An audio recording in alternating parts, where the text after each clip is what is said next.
That was fun.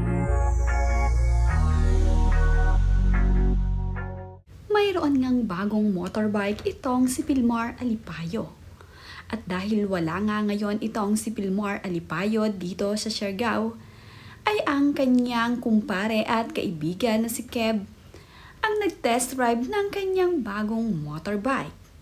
Kasama naman nga ni Keb ang kanyang mga inaanak na sina Lilaw at Kowa. Ito ngang si Keb ay ang manugang ni Joel Torre, asawa ng kanyang anak na si Ayla. Tuwang-tuwa naman nga ang dalawang bata nang isakay sila ng kanilang ninong dito sa bagong motorbike nila. Talaga namang ang kaligayahan nitong si Lilaw at nitong si Kowa ay kitang-kita sa kanilang mga mukha. Masaya rin na na-test drive nitong si Keb ang bagong motorbike. Mayroon din kasi siyang sarili na ibinigay para sa kanya. Ito namang si Lilaw bago bumaba ay talaga namang nakangiti sa kanyang mama Andy.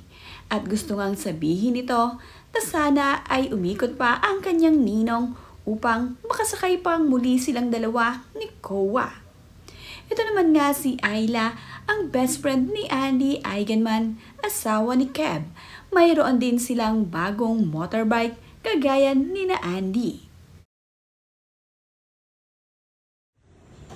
Lilaw, why do you have dirt in your face? I'm Mrs. Garden. Oh, alright.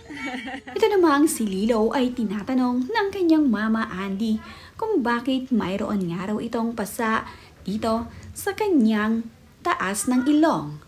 Ang sagot nga nitong si Lilaw ay dahil siya nga raw ay isang sociology. Nakakatuwa naman ngang talaga ang mga anak ni Andy at Pilmar Alipayo. Marunong na ngang sumagot itong si Lilaw. Nakamana naman ng ganda itong si Lilaw sa kanyang mama Andy.